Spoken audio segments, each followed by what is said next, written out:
আসসালামু আলাইকুম। স্কুটি চালানোর সবথেকে বড় একটা ফ্যাসিলিটি কি জানেন? সবচেয়ে আজকের একটা খুব দারুণ একটা জিনিস উপলব্ধি করতে পারলাম। আজকের না, শুধু প্রায় সময় উপলব্ধি করতে পারি। যেমন ধরেন, এখন একটা সুন্দর একটা পরিবেশ আসছে, কৃষ্ণচূড়া গাছের নিচে বসে আছি, সুন্দর একটা পরিবেশ।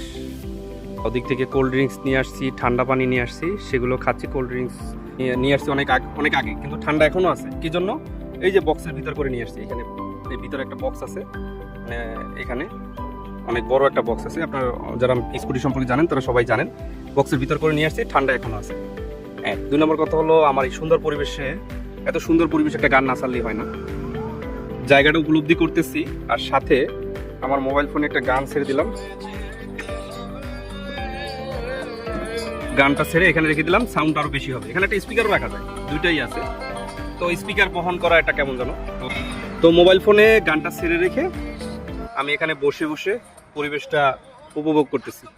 আপনার বাইকে কি এত সুন্দর ফ্যাসিলিটিটা পাবেন? পাবেন না, কখনোই পাবেন না। কারণ মোবাইল আপনার বাইকে রাখতে হবে এরকম একটা স্ট্যান্ডে বাদি রেখে, তো সেখানে সাউন্ডটা ভালোভাবে আসবে না। তারপরে এভাবে কোল্ড ড্রিঙ্কস বহন করে নিয়ে এসে এখানে বসে বসে খাবেন আর ফিল করবেন, এটা বাইকে এত সুন্দর ফ্যাসিলিটিগুলো পাবেন না আসলে। ওহো, আর একটা দারুণ জিনিস তো বলাই হয়নি। এই যে দেখেন, এখানে আবার চার্জ দেওয়ার সিস্টেমও আছে।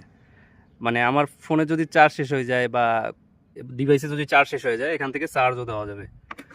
তো বাইকে যদি এরকম চার্জিং সিস্টেম করতে হয় তাহলে স্পেশাল পোর্ট লাগাইতে হয়। কারণ আমি নিজেও বাইক চালাইছি, আমি কয়েকটা মডেলের বাইক চালাইছি, আমি নিজেও জানি।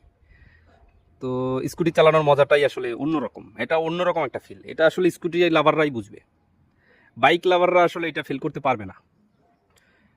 ভালো থাকবেন সবাই, আর ভিডিওটা লাইক করবেন, শেয়ার করবেন। ধন্যবাদ। আসসালামু আলাইকুম।